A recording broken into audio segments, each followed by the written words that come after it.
Hello, Doc C here for Cochrane Consulting. That is, if you want to check us out, it's ccochraneconsulting.com.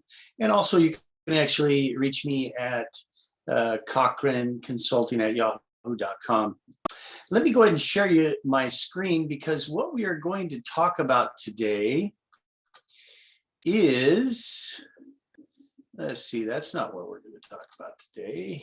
Here we go. All right, things you want to start thinking about for a successful exit.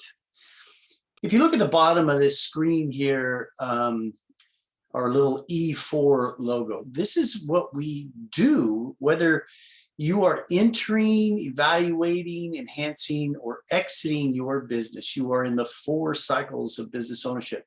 Today, we're going to talk about what you want to think about when you prepare yourself for a successful exit. And these are just 5 items, and we have a little example to go with it. Number 1.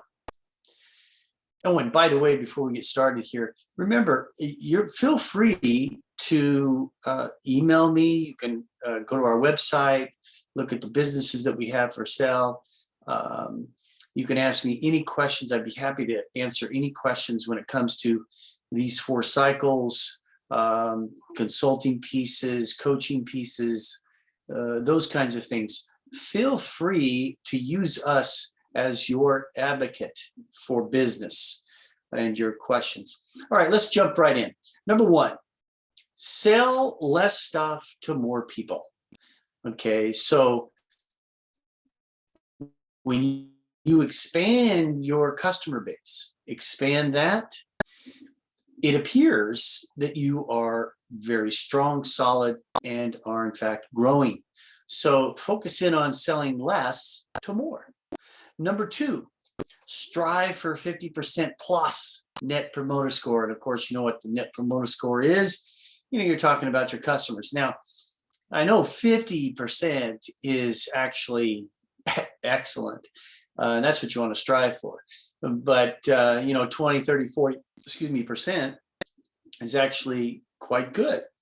And so, but you really want to try to focus in, especially when you're ready to exit, is to make as many people, customers, as happy as possible. Number 3, create recurring revenue streams. You know what this is all about. The more revenue streams that you have in place for your business, the better you will be. Or shall I say, the more valuable you will be. Number 4, reduce reliance on customers, employees, and suppliers. And you kind of know this, customers. You don't want a customer to be more than 10% of your revenue. Okay, suppliers, have as many suppliers of those few products that we mentioned as possible, so that you can actually, if one particular supplier isn't doing what you expect they're going to do for you, you can move to another. And of course, these items here are all showing that your company is more valuable than maybe another company, your competitor. Which brings us to number 5, find an acquirer you can help grow. So one of the things that you've been in the industry for maybe 5, 10, maybe 20 years, maybe even longer. What you want to do is you want to look at a possible competitor. Maybe it's a young, motivated 30-year-old that wants to expand. That's an awesome business that could acquire your business. So we look at those things, and that number 5 is going to be an integral part of a successful exit. Let's say one that is going to be a profitable exit. Let's look at an example that we had. Now, this is back in 2012. Breedlove and Associates was growing 70% per year. That's good, but it's not, exciting, mind-blowing. So how did she attract an incredible offer as she did? Okay. Second paragraph, in Breedlove's case, she sold her company to Care.com. Think of Care.com as Angie's List of care providers. Now, this was in 2012. Again, this is just an example of what we're talking about.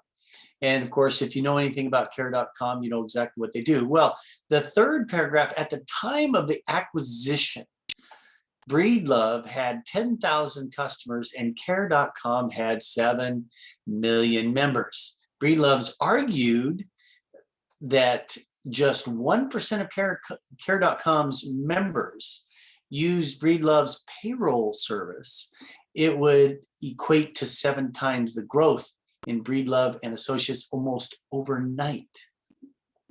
So ultimately what happened in 2012 is care.com acquired Breedlove and Associates for $54 million, an absolute gem. Now, there is just examples like this all over the place. But what you have to do is, it's like real estate. You have to get your business ready to sell, to exit.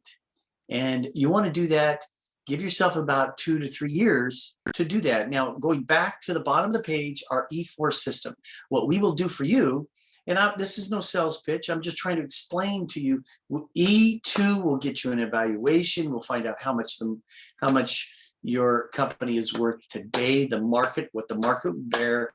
And then we put you in the E3 phase, enhancement phase.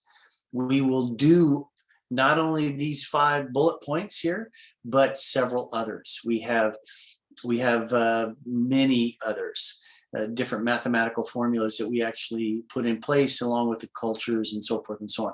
Anyway, let me stop sharing this screen here, get back, welcome back, and thank you for listening to what we have to say here. Again, we're going to have videos all year long.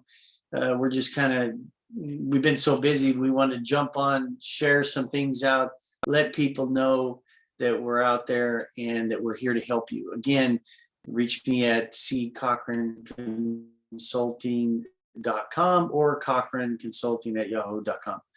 Thank you for listening. Thank you for watching. And again, if you have any questions, please feel free to let us know. Take care and have a great 2020.